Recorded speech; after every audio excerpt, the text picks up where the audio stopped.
साथियों, वो प्रोग्राम आपके समाज की इस जाट सरदारी के मान सम्मान और स्वाभिमान को बचाने का, उस स्वाभिमान की ताकत और एकता को दिखाने का प्रोग्राम था।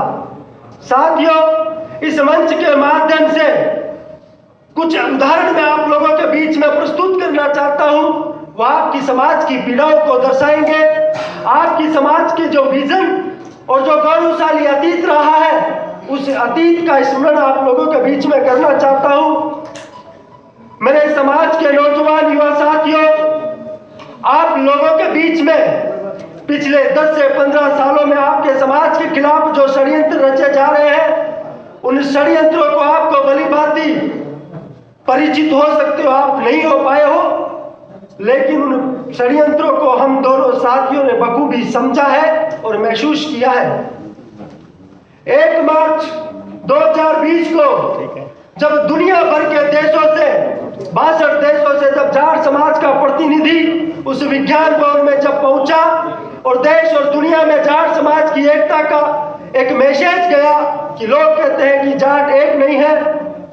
आप लोगों की ताकत के दम पे, आप लोगों के उत्साह और जोश और जुनून के दम पे वो 62 देशों के जाट समाज का प्रतिनिधि जब दिल्ली में आया, तब यह महसूस हुआ कि हिंदुस्तान का जाट समाज ही नहीं, पूरे दुनिया भर का जाट समाज एक मंच और एक जाजम पर आ सकता है।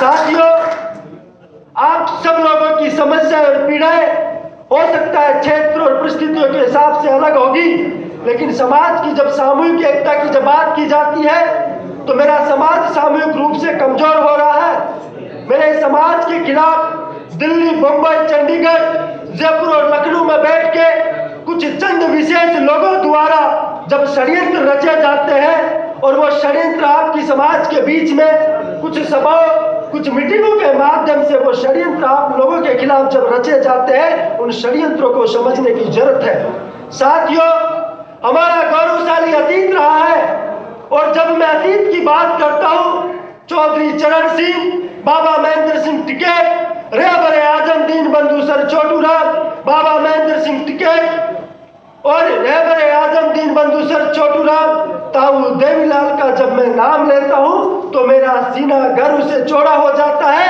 और वो मुझे ताकत देते हैं, वो मुझे जोश और जुनून देते हैं मेरी समाज के लिए काम करने के लिए। पिछले 10 से 15 सालों में मैंने ये महसूस किया, और उस महसूस करके मैंने वे वक्त को जी रहा हूँ। साथियों, आप सब लोगों ने भी देखा होगा कि नए नए महायोद्धा, नए नए महापुरुष पिछले 10 से 15 सालों में हमारे सामने आ गए हैं, जिनका इतिहास में किसी तरह का कोई योगदान नहीं है। साथियों, मैं आप लोगों से निवेदन करना चाहता हूँ कि जब इस सभागार से निकल के दूर दरार के ग्रामीण अंचल में जब आप अपने घर जाए, तो अपने बच्चों से, अपने माता पिता से, अपने युवा साथियों से अपने समाज के इतिहास को पढ़ने के लिए बोलना। और जब अपने इतिहास को पढ़ेंगे, जब चौधरी सर छोटूराम के इतिहास को पढ़ोगे, तो आप, मुझे उम्मीद ही नहीं, पूरा विश्वास है कि पूरी देश और दुनिया में जब आपके बच्चे जाएंगे, आपकी नेतृत्व क्षमता का लोहा मनवाएंगे, और वो लोहा मेरे समाज के महापुरुषों ने इस देश और दुनिया में मनवाया है। साथियों, आप लोगों को गर्व होना चाहिए कि आप उस कौम के वासिंदे हैं, उस कौम के आप नौजवान हो, उस कौम के आप बड़े बुजुर्ग हो, जिस 23 साल की उम्र में जब भारत की आजादी के लिए मेरे समाज का, मेरे कौम का बच्चा भगत सिंह हंसते हंसते फांसी के फंदे पे झूल गया।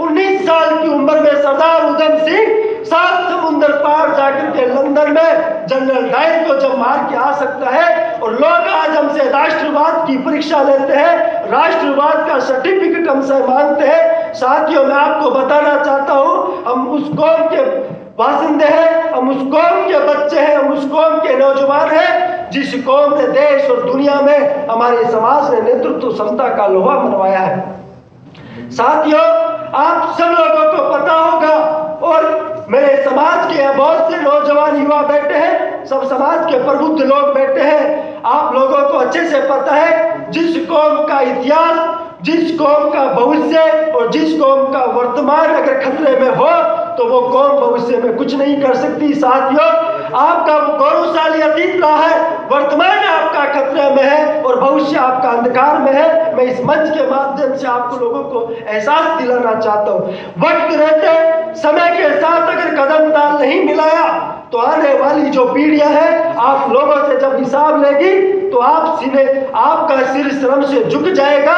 जिस तरीके से हम सर छोटू राम का नाम, महाराजा सूरजमल का नाम लेते हैं तो वो हमें ताकत मिलती है, एक जुनून मिलता है, एक जोश मिलता है। साथियों, लोग इतिहास को इसलिए याद करते हैं कि इतिहास हमें ताकत देता है, गौरव देता है और हमें काम करने का जुनून देता है। साथियों, पिछले 10 या 15 सालों में हम लोगों ने यह महसूस किया है कि मेरे समाज की जिस तरीके से इतिहास में जगह होनी चाहिए थी, वर्तमान में जिस रूप में जगह होनी चाहिए थी, वो हमारे साथ नाइंसाफियां की गई है। साथियों, मैं किसी पार्टी पॉलिटिक्स का खेवार नहीं हूं। जो मेरी कौम के खिलाफ काम करेगा उसकी बड़े शब्दों में निंदा करेंगे, जो मेरी कौम की रखवाली करेगा उसके साथ और समर्थन करेंगे।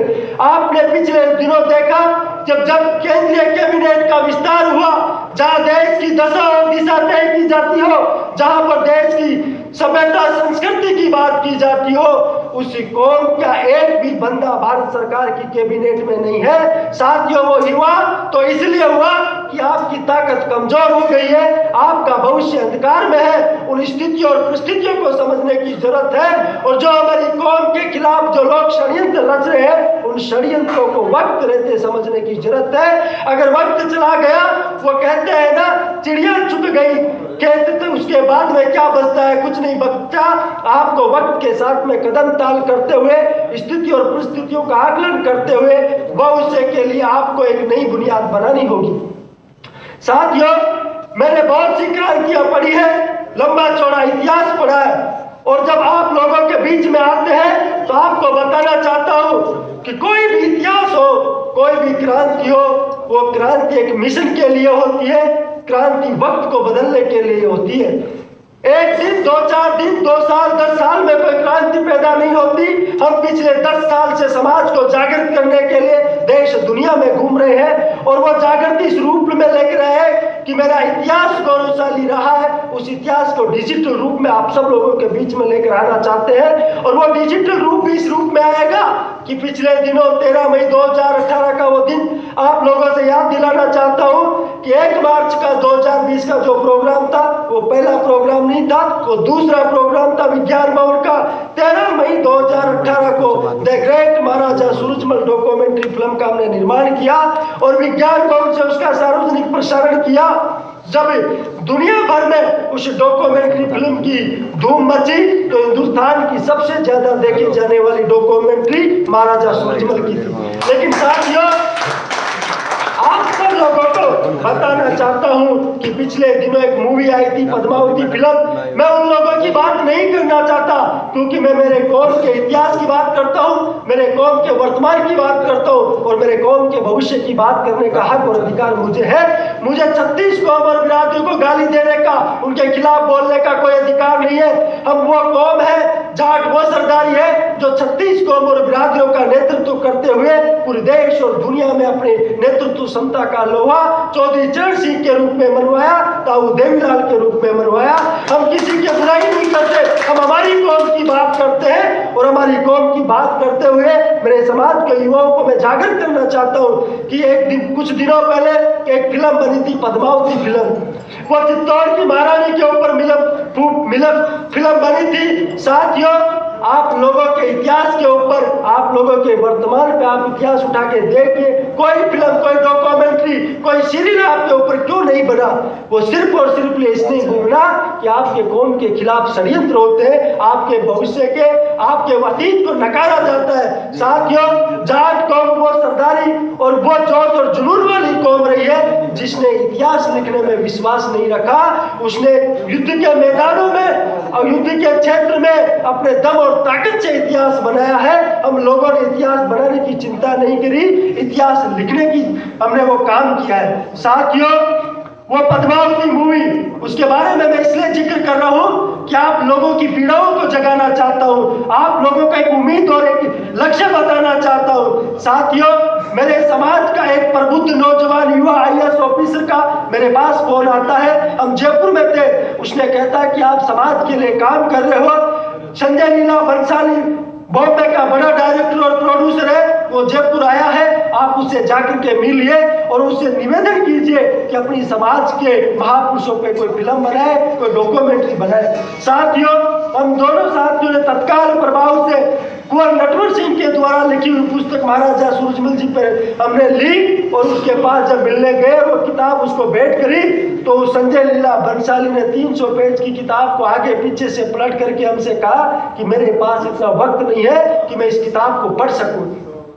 साथियों, हमने उससे पूछा कि भाई साहब, हिंदुस्तान का लोग हिंदू धर्म की बात करते हैं, हिंदुस्तान का एकमात्र ऐसा हिंदू राजा रहा है महाराजा सूरजमल ने, जिसने देश और धर्म की रक्षा के लिए अपने प्राण न्योछावर कर दिए।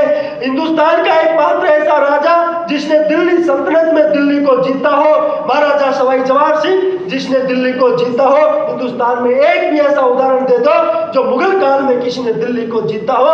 जब मुगल काल को जब मैं नाम लेता हूँ और उस समय को याद करता हूँ तो लोगों की रूह कांपने लगती है। उस दौर को याद करते हुए, उस दौर में भरतपुर की सरजमी से जन्म हुआ महाराजा सूरजमल ने देश और दुनिया में इस देश का मान और सम्मान बढ़ाया। साथियों, उस कौम के हम लोग हैं। हमने जाकर के जब उससे मिले, उसने कहा कि कोई फिल्म, शॉर्ट मूवी या डॉक्यूमेंट्री फिल्म आप बनाओ जिससे लोगों को पता चले उस इतिहास के बारे में। साथियों, उसी पीड़ा को लेकर के 2017 में 6 महीनों के अथक प्रयास के बाद में 13 मई 2018 को उस डॉक्यूमेंट्री फिल्म का विमोचन समारोह विज्ञान भवन से किया। और साथियों, आप लोगों के इतिहास के ऊपर बहुत कुछ करने की जरूरत है। किताबें बहुत सी लिखी गई है, लेकिन जिस रूप में लिखनी चाहिए थी उस रूप में अभी भी नहीं लिखी गई। साथियों, डिजिटल रूप युग आ चुका है, 21वीं सदी चल रही है। उस सदी के साथ में, उस वक्त के साथ में कदम ताल करने की जरूरत है। समय और स्थितियों को समझने की जरूरत है। आपके इतिहास का डिजिटल करने का पूरा बीड़ा हम दोनों साथियों ने उठा रखा है और हमने प्रण लिया है कि चाहे ताऊ देवीलाल हो, चाहे सर छोटू राम हो, चाहे महाराजा रणजीत सिंह हो, चाहे महारानी किशोरी देवी हो, उनके ऊपर 1-1 घंटे, आधा घंटे की डॉक्यूमेंट्री बना करके डिजिटल रूप से पूरे इतिहास को समाज के सामने लाएंगे। आप सफर में, चाहे ट्रेन में हो, चाहे फ्लाइट में हो, चाहे गाड़ी में हो, आप अपने इतिहास को देख सकते हो, पढ़ सकते हो। साथियों, एक वाक्य और याद दिलाता हूं। 2018 में उस डॉक्यूमेंट्री फिल्म के निर्माण के दौरान हमारा बॉम्बे जाना हुआ और बॉम्बे जब हम गए, साथियों, उस डॉक्यूमेंट्री मूवी का पोस्टर जबरदस्त वायरल हुआ था सोशल मीडिया पे और माया नगरी से धर्मेंद्र का हमारे पास फोन आया।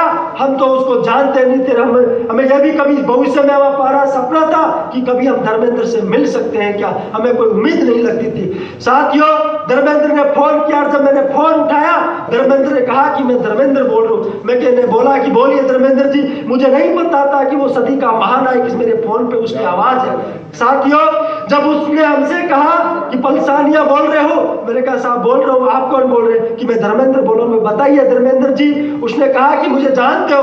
मैं साहब मैं तो नहीं जानता। कि मैं बॉलीवुड का एक्टर धर्मेंद्र बोल रहा हूँ। तो मैंने 2 बार फोन को इधर उधर करके देखा कि ये नंबर कहाँ के है। मुझे लगा कि यार पता नहीं कौन हो सकता है, कोई मजाक कर रहा हो।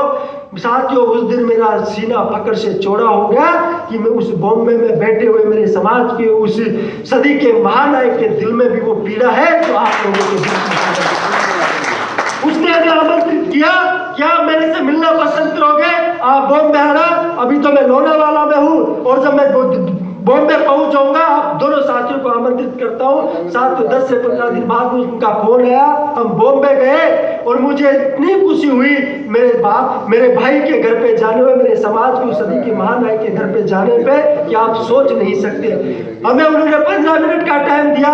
हम तो सोच रहे थे कि यार बॉम्बे है, पता नहीं 15 मिनट होने लेट हो जाए एयरपोर्ट से जाने में। साथियों, 9:15 का टाइम दिया तो 8:15 उनके घर के बाहर जाके खड़े हो गए और जब उनको पता चला कि वो लोग आ गए हैं, साथियों दुनिया भर के अपॉइंटमेंट उनके पास थे। 9 बजे उनसे मिले, आप ताज्जुब करोगे कि शाम को 5 बजे उन्होंने हमसे छोड़ा, खाना खिलाया, मान सम्मान और प्यार और स्नेह दिया और ये बोला कि साथियों आज भी आपको यहाँ रुकना है। दुनिया भर का उनका पीए हर 15 मिनट में आके फोन करते हैं, साहब उसका अपॉइंटमेंट है, साहब उसका फोन आ रहा है, साहब हेमा मालिनी का फोन है। आपको ताज्जुब और फक्र होगा आप लोगों को साथियों, उन्होंने सारा प्रोग्राम रिजेक्ट और कैंसिल कर दिए, पूरा दिन हमारे साथ रहा और उन्होंने कहा कि इस डॉक्यूमेंट्री फिल्म की एडिटिंग आप कहाँ से करा रहे हो? मैंने कहा साहब हम दिल्ली से करा रहे हैं। उन्होंने कहा कि अब दिल्ली नहीं, आप बॉम्बे से कराना और मैं फोन करता हूँ उस वहां से उसकी एडिटिंग कराना। साथियों ये होता है समाज में काम करने का चार्ज।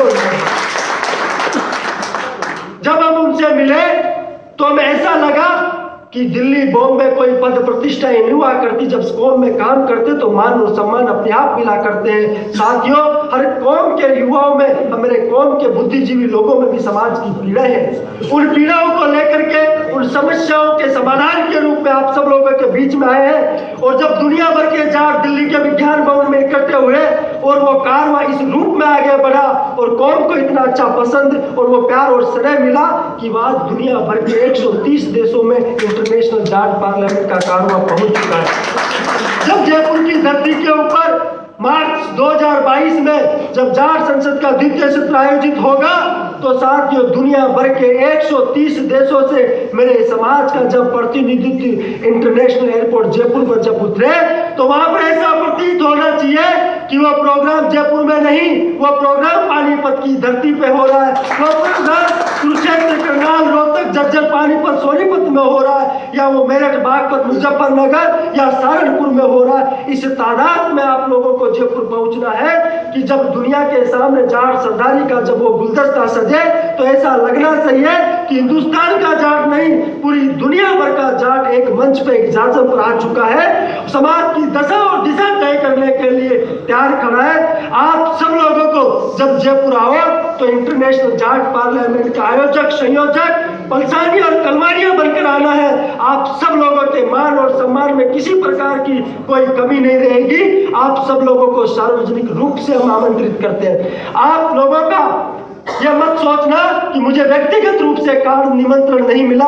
साथियों समाज का प्रोग्राम है, बड़ा प्रोग्राम है, हो सकता है दोबारा आप लोगों के बीच में नहीं आ पाए, लेकिन आज इस मंच के माध्यम से पूरे पानीपत और पूरे हरियाणा प्रदेश को निमंत्रण है कि आप पूरी तादाद में वहां पर आना चाहिए, क्योंकि वो कौम के मान और सम्मान और स्वाभिमान के लिए वो ऐतिहासिक प्रोग्राम आप लोगों के लिए भव्य आयोजन किया जा रहा है। मैं उम्मीद ही नहीं पूरा विश्वास करता हूँ कि हरियाणा प्रदेश की जाट सरदारी भी उसी जोश और जुनून के साथ में आएगी जिस तरीके से उसने दिल्ली के उस विज्ञान भवन के प्रोग्राम को ऐतिहासिक सफल बनाया। साथियों बहुत सी पीड़ाएं दिल और दिमाग में है, लेकिन आप लोगों से कुछ पीड़ाएं मैंने बताई, कुछ बातें और शेयर करना चाहता हूं कि जब कौम की पीड़ाएं आप लोगों के बीच से निकल करके गांव देहात में जाएगी तो इन पीड़ाओं को महसूस करते हुए गांव देहात के अंतिम छोर में बैठे उस जाट सरदारी के उस नौजवान युवा की पीड़ाएं जब वो देश और दुनिया में हायर एजुकेशन के लिए विदेशों में जाता है, कोरोना काल में वो पीड़ाएं हमने महसूस करी है।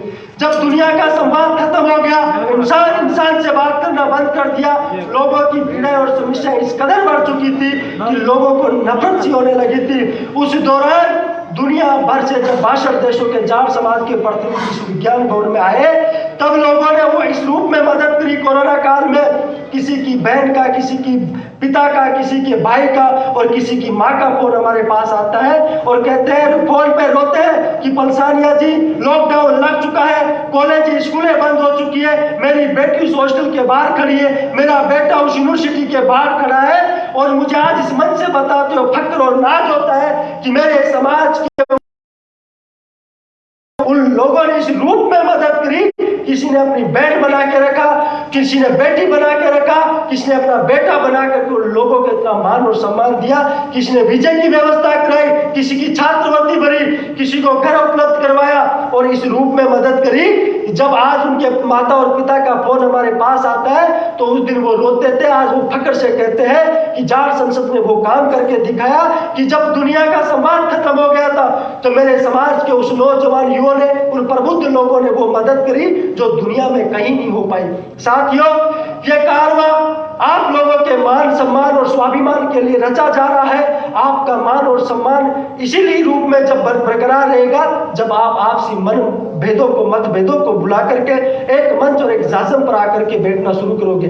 साथियों, आप सब लोगों से निवेदन है कि मैं कुछ इतिहास की बात बताना चाहता हूं कि 10 से 15 साल पहले आपकी स्थिति क्या हुआ करती थी। आपके कौम के नौजवान, आपके कौम के जो राजनीतिक पार्टी में जो नेतृत्व करने वाले लोग हैं, 4-4, 5-5, 10-10 कैबिनेट मंत्री हुआ करते थे, 2-2, 4-4 चीफ मिनिस्टर, गवर्नर हुआ करते थे। आज आपकी हालत किस लिए, इस हालात इतनी गिरी हुई हो चुकी है कि मुझे इस मन से बताते हुए भी शर्मिंदगी महसूस हो रही है कि मैं उस कौम का ही नौजवान हूं क्या।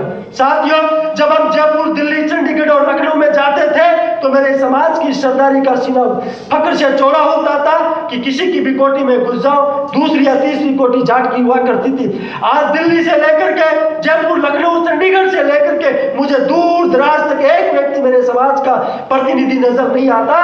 जब पानीपत के जाट सरदारी के ऊपर कोई मुसीबत आ जाए तो दिल्ली में कोई सुनने वाला है या कोई चंडीगढ़, जयपुर, लखनऊ में कोई सुनने वाला है। सिर्फ और उस ताकत को पहचानने की जरूरत है, आपसी भाईचारा बनाने की जरूरत है।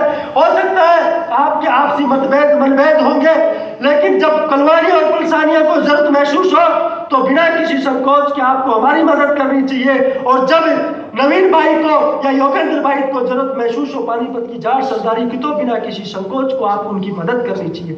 यह काम चौधरी चरण सिंह ने ताऊ देवीलाल के लिए किया करते थे और ताऊ देवीलाल चरण सिंह के लिए करते थे।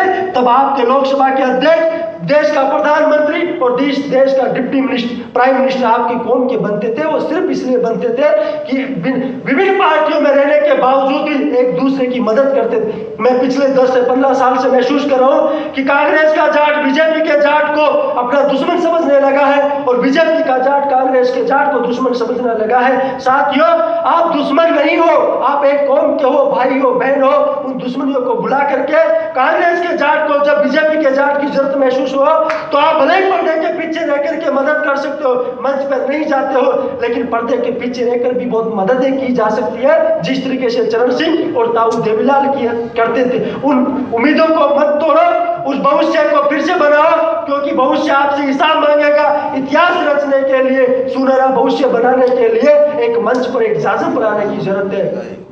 साथियों, आपसी मतभेद हो सकते हैं, मनभेद नहीं रखते हुए समाज की एकता के लिए, समाज के गौरवशाली अतीत को याद करते हुए सुनहरा भविष्य बनाने की जरूरत है। और वो भविष्य तब बनेगा जब आपसी भाईचारे को, क्षेत्रवाद और गोत्रवाद की राजनीति को खत्म करके पूरे देश के जाट को वर्ल्ड स्तर पर यूनाइट होने की जरूरत है। मैं देखता हूं कि जब राजस्थान का जाट, आप लोगों को याद दिलाना चाहता हूं कि जब हरियाणा और उत्तर प्रदेश और पूरे देश के जाट आरक्षण के लिए जो 2016 और 17 में जुलूस रहा था, तो हमने राजस्थान विश्वविद्यालय के मुख्य द्वार पे 200-250 लड़के लेकर के लगातार 11 दिन तक आपके समर्थन में धरना दिया। आईबी, इंटेलिजेंस और पुलिस के लोग आकर के हमसे कहने लगे कि आप धरने पे क्यों बैठे हो, राजस्थान के जाट को तो स्टेट और सेंट्रल दोनों जगह आरक्षण मिला हुआ है, फिर आप यहाँ क्यों बैठे हो। साथियों, हमने उन लोगों को कहा, इलेक्ट्रॉनिक और प्रिंट मीडिया के साथियों से कहा कि मैं मेरी कौम को ताकत देने के लिए, हरियाणा, उत्तर प्रदेश और दिल्ली के जाट समाज को ताकत देने के लिए धरने पे बैठे हैं। बसे हमें आरक्षण मिला हुआ हो, लेकिन वो सम्मिलित ताकत आप लोगों को मिलती है जब राजस्थान का जाट आवाज लगाए कि हम हरियाणा के जाट के साथ में है, और हरियाणा का जाट आज जब आवाज लगाए कि हम राजस्थान के जाट के साथ में, उस क्षेत्रवाद को तोड़ करके, उस गोत्रवाद की राजनीति से बाहर निकल के एक मंच, एक जाजम पर आने की जरूरत है। और वो एक मंच और एक जाजम की ताकत ने आप बहुत से सीनियर लोग बैठे हैं, 10 से 15 साल पहले का इतिहास उठा के देख लो, अपने आप आपको महसूस हो जाएगा। आप तुलनात्मक, मैं ये नहीं कहता कि आप इतिहास किसी और समाज का मत पढ़िए, पढ़ो, लेकिन तुलनात्मक रूप से पढ़ो। 10 से 15 साल पहले का इतिहास और आज का इतिहास में कंपैरिजन करना, आपको अपनी ताकत का एहसास होगा कि आप क्या तो क्या हो चले हो। साथियों, आप सब लोगों ने जो इस पानीपत की धरती पे जो मान और सम्मान दिया है, उसको मान और सम्मान को जीवन की अंतिम सांस तक नहीं भूलेंगे। और जब भी पानीपत की जाट सरदारी को हमारी जरूरत महसूस हो, आप याद करना, आगे की अग्रिम पंक्ति में आपको खड़े मिलेंगे। साथियों, यही विश्वास इस मंच के माध्यम से दिलाकर जाना चाहता हूं और उसी जोश और जुनून के साथ में आप आना।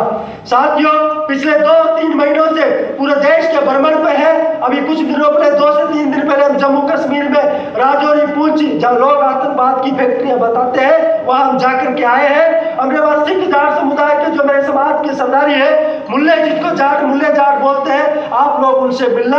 वो ये बोलते हैं मंच के माध्यम से कि हम मुसलमान बाद में है, पहले हम जाट है। आपसे भी वो प्यार करते हैं, स्नेह करते हैं। सब लोगों को सीधा लगा के चलिए, अपनी ताकत को पहचानिए। एक होकर करके 11 बनते हैं। वो कहते हैं खुली मुट्ठी खा की और बंदी मुट्ठी ला की हो जाती है। उस ताकत को पहचानो, सभी भाइयों को प्यार, स्नेह और समर्थन से लेके चलो। पिछले दिनों 11 तारीख से रोहतक से हमने ये सफर शुरू किया, चंडीगढ़ तक जाएगा। हिंदुस्तान के उस जिला हेडक्वार्टर तक हम पहुंचने की कोशिश करें। वहां 5000 10,000 भी जाट होंगे। अभी लंबा टाइम है प्रोग्राम में, लेकिन साथियों हर जिला हेडक्वार्टर पे जाएंगे और सिर्फ वो इसलिए जाया जा रहा है कि जो जयपुर के अंदर जो मजमा सज रहा है, वो आपके मान सम्मान और स्वाभिमान के लिए सजाया जा रहा है। जो हमें देश और प्रदेश की सरकारें हमें नजरअंदाज की जा रही है। साथियों, मैं एक बात और याद दिलाना चाहता हूं कि आपके उत्तर भारत में इतनी बड़ी तादाद तक आपके लोगों की है, आपको नजरअंदाज करके राज किए जा रहे हैं। हमारी भागीदारी छूट चुकी है, आपको भागीदारी हिस्सेदारी लेनी है और आपको फिर से उस पद और प्रतिष्ठाओं में जाना है जहां से आपके कौम के पुरखे, आपके कौम के लोग रहते हैं। बहुत से लोग कहते हैं कि जाट फालतू की बातें करते हैं, जाट लड़ाकू है। उन लोगों को मैं बताना चाहता हूं कि आज से 10 से 15 साल पहले लाल किले की प्राचीर से मेरे समाज के उस नौजवान युवा ने, मेरे समाज के उसी प्रबुद्ध जगह ने, चौधरी चरण सिंह ने देश को संबोधित किया और देश और दुनिया में यह मैसेज दिया कि जाट पूरे 36 कौम और बिरादरियों का नेतृत्व करने वाली कौम है और उसने कौम की नेतृत्व क्षमता को साबित किया। लोग कहते हैं जाट पढ़े लिखे नहीं है। साथियों, मैं आपको बताना चाहता हूं कि चौधरी चरण सिंह के द्वारा की हुई पुस्तक ऑक्सफोर्ड विश्वविद्यालय में आज भी पढ़ाई जाती है। यह आपके लिए गर्व और गौरव की बात है।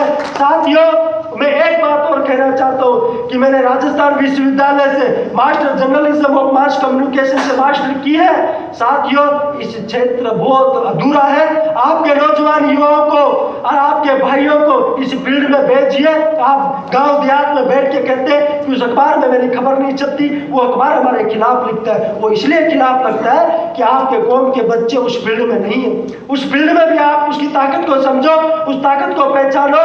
और जब राजस्थान विश्वविद्यालय में जब हम पढ़ने गए जर्नलिज्म के डिपार्टमेंट में, मेरी रुचि हुई और मैंने जाकर के देखा कि मेरे से पहले कितने जर्नलिज्म करके यहाँ से छात्र निकले। साथियों, मात्र 1952 से लेके 2015 तक 4 व्यक्ति जर्नलिज्म करके निकले थे। मुझे हैरानी और परेशानी हुई और जब हम दोनों साथियों ने जर्नलिज्म की डिग्री लेके निकले तो मुझे फक्र और गर्व होता है कि हमने 16 छात्रों को उसमें एडमिशन करा के आए और उसके ताकत पे देश और दुनिया में लोग काम कर रहे हैं और अपनी कलम से समाज का भला कर रहे हैं। साथ ही उस ताकत को भी पहचानने की जरूरत है। और एक बात और बताना चाहता हूं कि जिस कौम को अगर जरूरत है इस टाइम सबसे ज्यादा जाट समाज को शिक्षा की जरूरत है। साथियों, अपने बहन बेटियों को पढ़ाइए, अपने नौजवान युवाओं को पढ़ाइए। अपने व्यापार बिजनेस हो सकता है 2% 4% कम हो जाएगा, लेकिन अपने बहन बेटियों को पढ़ाइए। देश दुनिया में वो जाएंगे, आपके समाज का नेतृत्व करेंगे और आपके कौम के इतिहास को अमर करके जाएंगे और उस नेतृत्व शक्ति को पूरे देश और दुनिया में लोहा मनवाएंगे। साथियों, एजुकेशन एक ऐसा माध्यम है कि भाई का बंटवारा हो सकता है, घर का बंटवारा हो सकता है, दुकान ऑफिस का बंटवारा हो सकता है, लेकिन शिक्षा का बंटवारा नहीं हो सकता। वो आपकी अपनी पूंजी है। आपके पूंजी और शिक्षा के दम पर पूरे देश और दुनिया में अगर कोई राज किया जाता है तो इतिहास उठा के पढ़ लेना। शिक्षा के दम पे पूरे इतिहास बदल गया है, एजुकेशन के दम पे पूरी दुनिया बदल रही है। आपको उसकी ताकत को पहचानने की जरूरत है और शिक्षा के अपने परिवार के बच्चों को ज्यादा से ज्यादा हायर एजुकेशन के लिए देश दुनिया में भेजने की जरूरत है। और जब आपके बच्चे देश और दुनिया में जाएंगे और हमारी जरूरत पड़े इस जाट पार्लियामेंट के बैनर की और इस प्लेटफॉर्म की जरूरत पड़े तो आप हमें याद करना।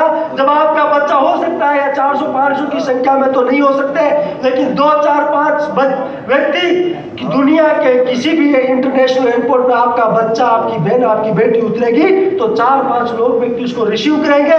जब तक उसको यूनिवर्सिटी में एडमिशन नहीं हो जाता, किसी छात्रावास में एडमिशन नहीं हो जाता, तब तक वो लोग उसके घर में रखेंगे, बहन बेटी बना करके उनको रखेंगे, अपना भाई और बेटा समझ के उनको रखेंगे। और आप लोगों ने जो मान और सम्मान दिया उसके लिए हमेशा ऋणी रहेंगे। जय हिंद, जय भारत, जय जाट समाज। धन्यवाद राम अवतार पुलवासिया जी का। भाई साहब ने पूरी डिटेल में बड़े साफ शब्दों में इतिहास को दोहराया। तो मैं एक बार फिर मंच के माध्यम से भाई साहब का तहे दिल की गहराइयों से धन्यवाद करता हूं। अब मैं अनुरोध करूंगा PS कलवानी जी आए संयोजक और अपने विचार रखें प्लीज।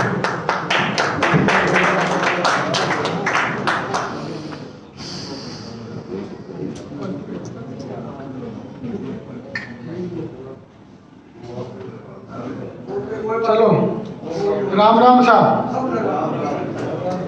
सबसे पहले तो मैं आप सबका मेरे दिल की गहराई से आभार व्यक्त करता हूं कि अपने व्यस्ततम समय में से समय निकालकर आज इस पानीपत की धरती पर और इस स्काईलार्क होटल में आप सब पधारे। आप सबका आभार। सम्मानित मंच और सामने विराजमान मेरी बिरादरी के सम्मानित मार्गदर्शक, युवा साथियों और बुजुर्गों, इंटरनेशनल जाट पार्लियामेंट का उद्देश्य समाज में कला, शिक्षा, साहित्य, संस्कृति और रोजगार सर्जन, इन 5 टॉपिक्स पर एक प्लेटफॉर्म के माध्यम से चर्चा की जाए, उस पर चिंतन किया जाए, मनन किया जाए और उसके बाद उसके लिए कार्य किया जाए। यह हमारी सोच है। और एक ऐसा प्लेटफॉर्म तैयार किया गया जिसके माध्यम से एक संदेश दिया जाए कि लोग कहते हैं कि जाट एकजुट नहीं हो सकते। हमारा सपना है कि एक दिन वो दिन आए जब इस पूरे ग्लोब के अंदर जहां कहीं पर भी हमें दिखे जाट, वो जाट एक प्लेटफॉर्म पर आकर कहे कि हम सब एक हैं। सम्मानित बुजुर्गों और नौजवान साथियों, इस देश के अंदर अपनी कौम के महापुरुषों ने, चाहे वो युद्ध के मैदान में हो, राजनीति के क्षेत्र में हो, समाज सेवा के क्षेत्र में हो, विज्ञान के क्षेत्र में हो, शिक्षा के क्षेत्र में हो, व्यवसाय के क्षेत्र में हो, प्रत्येक क्षेत्र में जहां भी जाट गया है उसने अपनी नेतृत्व क्षमता का लोहा मनवाया है। ये अपने लिए गर्व और गौरव की बात है। लेकिन एक समय ऐसा था जब काबुल से कंधार तक, दिल्ली से काबुल कंधार तक महाराजा रणजीत सिंह जी ने अपनी कौम का परचम लहराया था। महाराजा सूरजमल जी ने 3 बार दिल्ली को जीता, 3 बार आगरा को फतेह किया, क्योंकि उस समय देश की राजधानियां 2 हुआ करती थी, आगरा और दिल्ली। और आगरा और दिल्ली के बीच में खुद का एक मजबूती से साम्राज्य स्थापित करना उस जमाने में बहुत बड़ी चुनौती थी। लेकिन उन्होंने एक स्वतंत्र जाट रियासत की स्थापना वीर गोकुला, ठाकुर राजाराम, ठाकुर चूड़ामन के शहादत के बाद उन्होंने एक साम्राज्य स्थापित किया। और वो साम्राज्य उन्होंने कोई साम्राज्य विस्तार के लिए नहीं, उन्होंने देश और दुनिया में न्याय और देश धर्म की रक्षा के लिए स्थापना की थी। और उन्होंने कई बार दिल्ली पर चढ़ाई करते उन्होंने दिल्ली को फतेह किया। लेकिन आज देश की राजधानी दिल्ली के अंदर उन लोगों के स्टैचू और स्मारक तो लगे हुए हैं, वहां पर ताबूत खड़े हैं जिनका कोई दिल्ली की राजधानी से कोई संपर्क नहीं था। संसद भवन में भी एक ऐसे घोड़े के ऊपर विराजमान करके एक ऐसे महाराजा की मूर्ति लगा दी, महाराणा की, जिसने कभी जयपुर से आगे कभी चढ़ाई नहीं की हो या आया नहीं हो, लेकिन हमें उससे कोई नफरत नहीं है।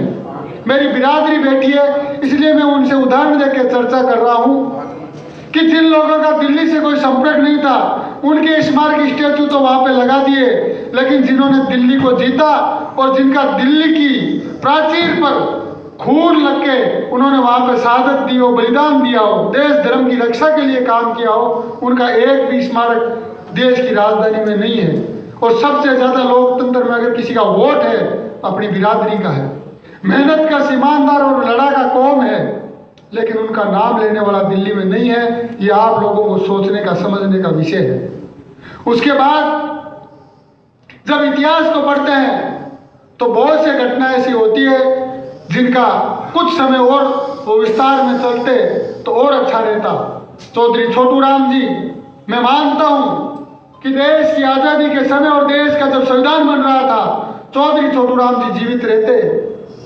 बेशक वो बुजुर्ग हो गए थे और विधि के विधान के आगे सब लोग नतमस्तक होते हैं, लेकिन अगर वो बिरादरी का अगर दुआ रहती और 5 से 7 साल और उनकी उम्र होती, जब देश का संविधान लिखा गया तब तक होती, तो आज देश की किसान बिरादरी को, देश की राजधानी को घेरने की नौबत नहीं आती। जिस तरीके से भीमराव अम्बेडकर ने दलित भाइयों के लिए एक संविधान में, कॉन्स्टिट्यूशन में जगह देके, उनको एक रिजर्वेशन देके और एक बहुत अच्छा सम्मान देके उनको गए, उसी तरीके से जिस तरीके से दलित भाइयों का शोषण हुआ, किसान बिरादरी का भी आजादी से आज तक ये शोषण ही होता जा रहा है। कोई मान और सम्मान मुझे कहीं बढ़ा हुआ दिखावा नहीं दिखा जा रहा, लेकिन विधि के विधान के आगे सब लोग नतमस्तक होते हैं और वो देश की आजादी से पहले इस दुनिया को छोड़ के चले गए। इसी कारण ये पार्टीशन, जो देश का जो विभाजन हुआ है, मैं जब हिस्ट्री को पढ़ता हूँ तो ये देश के विभाजन के साथ साथ मेरी कौम का विभाजन है। मेरी जाट कौम की जो विरासत, चौधरी छोटू राम का इतिहास आज पाकिस्तान में है, शहीद आजम सरदार भगत सिंह का इतिहास आज पाकिस्तान में है। और बहुत से वीडियो आपने देखे होंगे पाकिस्तान के जाट भाइयों के भी, जो कहते हैं कि हमें इंटरनेशनल जाट पार्लियामेंट में नहीं बुलाया। ये बात सही है, हमने उन्हें निमंत्रण नहीं दिया था, क्योंकि ये समय और ये जो परिस्थितियां जो चल रही है, वो परिस्थितियां अपनी कौम के खिलाफ हैं। जो आम जाट आज पाकिस्तान का, उसके दिल में भी जाट की भावनाएं हैं, लेकिन देश की जो सियासत है वो राजनीति के अंदर आने के बाद किस तरीके से खेल खेलती है, इस कारण हमने उनको नहीं बुलाया था। लेकिन कुवैत से और दुनिया भर के देशों से, मुस्लिम समुदाय से जो संबंध रखने वाले, जो मुल्ले जाट जिनको बोलते हैं, वो लोग उस कार्यक्रम में आए थे। हमारा एक सपना है कि जो कौम से बिछड़ के देश, धर्म और अन्य विभिन्न संप्रदायों में जो लोग अपने लोग चले गए, उनका डीएनए एक है, वो अपने ही लोग हैं। उन सबको गले लगा के विश्व जाट एकता और वर्ल्ड कनेक्टिविटी तभी संभव है जब सबको एक साझा प्लेटफॉर्म पर लेके आया जाए। उसके बाद मैं बात करूं चौधरी चरण सिंह जी की, तो अगर वो देश के फुल टाइम प्राइम मिनिस्टर होते तो इस देश की दशा और दिशा वो बदल सकते थे, क्योंकि वो जब डिप्टी प्राइम मिनिस्टर थे या जब भी उनके पास मंत्रालय का चार्ज रहा, उन्होंने किसानों की वेबूती के लिए जितना संभव हुआ, जितना उनकी कलम से भला हुआ, और आज जो किसानी और खेती जो टिकी हुई है वो उन्हीं की बदौलत टिकी हुई है। लेकिन वो फुल टाइम प्राइम मिनिस्टर नहीं रह पाए और उनका कार्यकाल शॉर्ट रहा, लेकिन उन्होंने जितना हुआ कर सके। और उसके बाद अपन बात करें आज के नेतृत्व की, तो साथियों, आज अपना नेतृत्व चाहे चंडीगढ़ में हो, जयपुर में हो, और चाहे लखनऊ और कहीं पर भी हो, आज अपना नेतृत्व बेहद कमजोर, और जाट जो लीडरशिप की जो राजनीति है वो वेंटिलेटर पर सांसें ले रही है। साथियों, आप सबको फिर से मजबूती से एकजुट होना पड़ेगा। अपने हक और अधिकार के लिए लड़ना और अड़ना भिड़ना सीखना होगा, तभी ये चीजें संभव हो सकती है। क्योंकि जब आप अपना पुराना इतिहास पढ़ेंगे तो यही पाएंगे कि अपने पुरखे जिन्होंने देश धर्म की रक्षा के लिए अन्याय और अत्याचार के खिलाफ लड़ना, अड़ना, भिड़ना और जूझना अपनी कौम के डीएनए में है। मैं आप सबसे यही निवेदन करूंगा कि अपने पुरखों के इतिहास को पढ़ते हुए, उससे प्रेरणा लेते हुए अपने जो आगामी जो भविष्य, जो युवा पीढ़ी का भविष्य है, आने वाले जाट कौम का भविष्य है, उस पर चिंतन करें, मनन करें और पुरानी हिस्ट्री को जरूर पढ़ें। आजकल मैं देखता हूँ अभी यहाँ पे अपने समाज को मान सम्मान बढ़ाने के लिए अग्रवाल समाज से जो आए थे, मैं उनका स्वागत करता हूँ। हमारा काम सभी जातियों को जोड़ते हुए आगे बढ़ना है, किसी को तोड़ते हुए नहीं। लेकिन एक परिप्रेक्ष्य में अपन पुराने इतिहास को जब पढ़ते हैं, चिंतन करते हैं, मनन करते हैं, तो ये देखते हैं कि आज का जो इतिहास है और जो उनका पुराना इतिहास है, उसके अंदर अपनी कौम में जन्म लेने वाले जो महापुरुष हैं, उनकी हिस्ट्री को धीरे धीरे हटाया जा रहा है, साइडलाइन किया जा रहा है। और मैं पानीपत की जाट सरदारी को बताना चाहता हूँ कि वो कौम खत्म हो जाती है जिस कौम का इतिहास खत्म हो जाता है। इसलिए आप लोग ज़्यादा से ज़्यादा अपने परिवार के बच्चों को और युवा पीढ़ी को, जो मेरी कौम के जो बुजुर्ग साथी हैं, बुजुर्ग मार्गदर्शक सीनियर लोग हैं, हमारे सम्मानित लोग, उनसे मेरा निवेदन है कि जो पुराना जो हिस्ट्री का जो इतिहास है, उसको अपने बच्चों को ज़्यादा से ज़्यादा पढ़ाएं। क्योंकि पाठ्यक्रम के अंदर वो पाठ पढ़ाए जाते हैं जो माफी वीर थे, जो चीज़ें पढ़ाई जाती है जिनका कोई इतिहास से स्वतंत्रता सेनानियों से लेना देना नहीं है। देश के स्वतंत्रता सेनानी बहुत हुए, लेकिन ऐसे इस वर्तमान काल में नए सेनानी पैदा हो गए और उत्पन्न हो गए, जिनका कोई आपको पढ़ोगे अचंबा आएगा। जो विदेशी जो लोग थे, उनके साथ उनका हिस्ट्री से जुड़ाव था, उन लोगों का इतिहास पढ़ाया जा रहा है कि देश की आज़ादी में उनका योगदान था। मुझे गर्व है कि जो आज़ादी की जो लड़ाई थी, उसकी सबसे ज़्यादा अगर किसी कौम का योगदान है तो वो अपनी बिरादरी का योगदान है। लेकिन दुख इस बात का भी है मुझे कि उसके योगदान को दिखाया नहीं गया। अपनी कौम के इतिहास को कुछ इतिहासकारों ने लिखा और एक टैगलाइन चलती है कि दिल्ली के चारों ओर एक ऐसी बहादुर कौम निवास करती है, वो जब चाहे तब दिल्ली पे कब्जा कर सकती है। लेकिन मेरी कौम इस वर्तमान परिदृश्य को जब मैं समझता हूँ और पुराने इतिहास को पढ़ता हूँ, तुलनात्मक अध्ययन करता हूँ, तो वर्तमान में मेरी कौम सोई हुई है।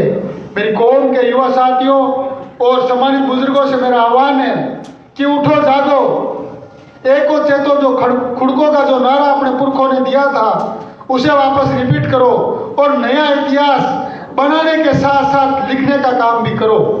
हमारा उद्देश्य है कि इंटरनेशनल जाट पार्लियामेंट के माध्यम से हम एक मीडिया प्लेटफॉर्म भी तैयार करें, जिसके माध्यम से जो अपने कौम के खिलाफ षड्यंत्र चलते हैं, उनको समय समय पर बेनकाब किया जाए।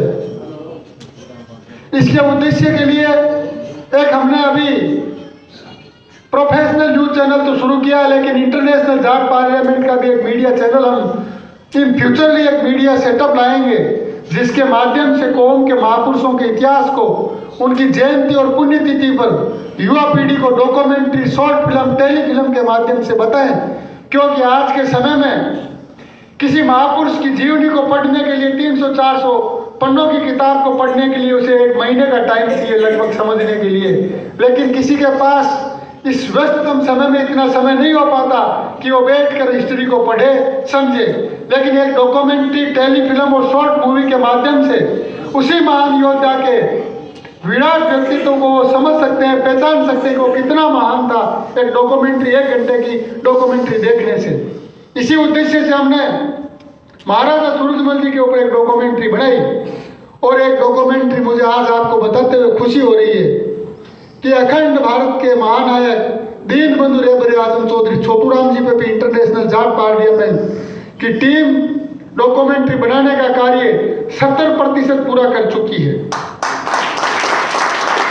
और आने वाले समय में महाराजा रणजीत सिंह जी, राजा पोरूस, अनंतपाल तोमर जी, ऐसे सदी के महान लोग हुए अपनी कौम के अंदर। और सामने से एक आवाज आई थी कि जो बैनर लगाया जाए उसके अंदर भगत सिंह जी, चौधरी चरण सिंह जी की, सेठ साधुराम जी की, तमाम लोग। आप किसी की फोटो लगाओगे तो ये मुझे पूरा विश्वास है, जो ये दीवार है ना, ये पूरी दीवार भर सकती है अपने कौम के महापुरुषों से। ये दीवार पूरी छोटी पड़ सकती है, महापुरुष एक से बढ़कर एक निकलेंगे। लेकिन ये सिंबॉलिक रूप से और एक सांकेतिक रूप से आप मानोगे तो अभी इन दो महापुरुषों का इसलिए हमने लगाया है कि पहले बिरादरी इनका हिस्ट्री तो कम से कम पढ़े।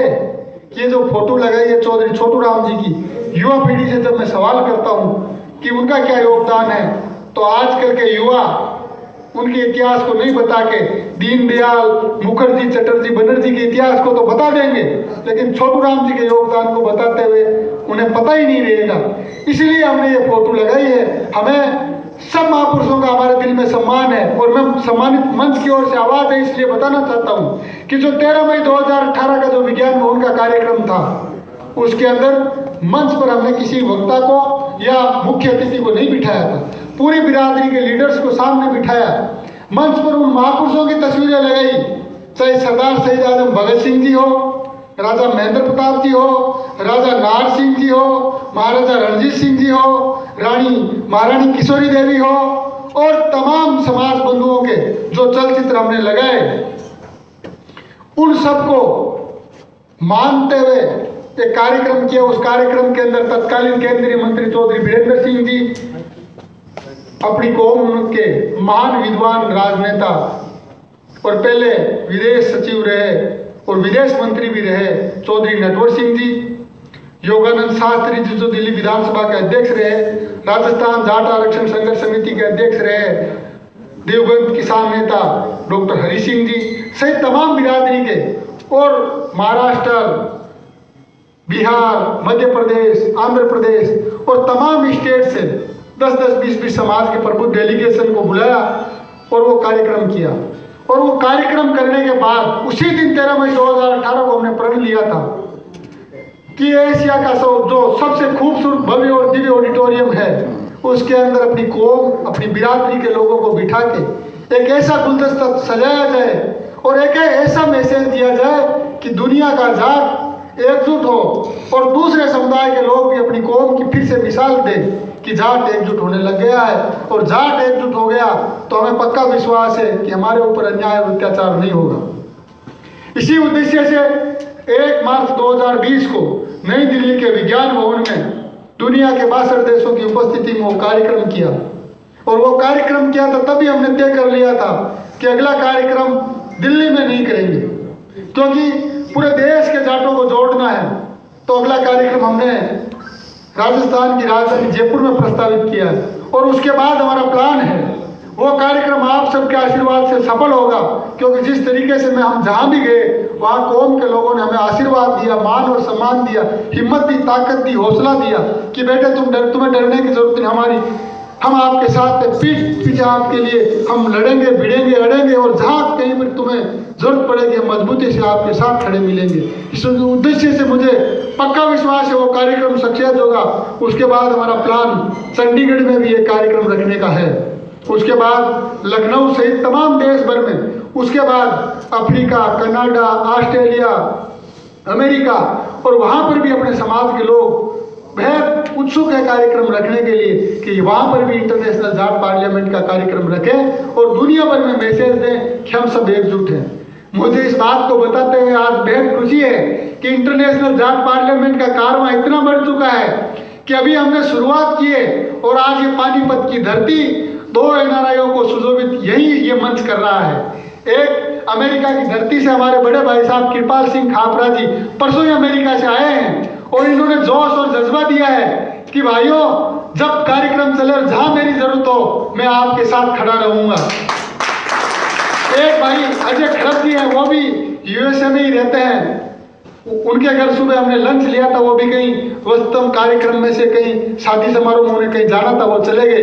2 एनआरआई तो अभी आपके बीच में है, तो आप इस उत्साह और जोश और जुनून को देख सकते हैं कि जब राजस्थान की राजधानी जयपुर में जब कार्यक्रम होगा तो वो पांडाल, और इस बार का कार्यक्रम हम लोग ओपन सेशन में रख रहे हैं, तो उसके अंदर 130 से ज्यादा देशों के एनआरआई जब आएंगे तो मुझे लगता है कि परिवार सहित आएंगे तो कई 1000, 1500, 2000 एनआरआई अपने समाज के वहां इकट्ठे होंगे। तो आप लोग देखिए कि अपनी भागीदारी कितनी आपको सुनिश्चित करनी है।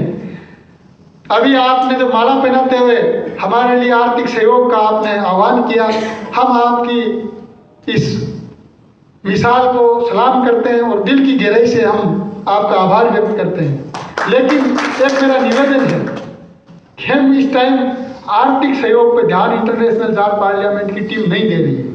उसका कारण है क्योंकि समाज का जब उद्देश्य पे कोई व्यक्ति काम करता है तो उसको बहुत ज़्यादा धन संग्रहण की जरूरत नहीं पड़ती है, और जो करते हैं ना वो उनका नेक इरादा नहीं हो सकता, और वो आगे आके बाधा भी उत्पन्न हो जाती है कई बार, और उस पर कई तरह के एलिगेशन भी लग जाते हैं। इसलिए हम लोग ये कार्यक्रम आपने जो आह्वान किया है उसको हम सर माथे पर रखते हैं, आपको सलाम करते हैं, लेकिन आपसे आह्वान करते हैं कि ये कार्यक्रम और वो राशि आप पानीपत के जाट समुदाय को जयपुर में आने के लिए और उन्हीं की व्यवस्था में लिए आप खर्च करना, ये हम आपसे आह्वान करते हैं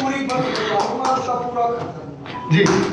यही आपकी ताकत हमें मजबूती देगी, क्योंकि क्या होता है कि किसी व्यक्ति ने हमें मदद की, हमारी मदद करने के लिए हमारा एक सर्किल है और 8-10 लोग हमारे साथ में और हैं, वो लोगों की हमारी टीम है, जैसे पलसानिया जी हो गए, मैं हो गए, ऐसे हम 8-10 लोग, भाई साहब हो गए, और बहुत से लोग ऐसे 8-10 लोगों की टीम है जिनको पता रहता है कि ये कार्यक्रम करना है, इसका खाना किसे करना है, मंच और ऑडिटोरियम की व्यवस्था कलवानिया पलसानिया को करनी है, आवागमन के जो लोग होंगे उनकी किस तरीके से व्यवस्था करनी है, उनके रजिस्ट्रेशन और जो ब्रोशर जो डॉक्यूमेंट बनते हैं उनका खर्चा किसे करना है, ऐसी एक 8-10 लोगों की हमने टीम बना रखी है।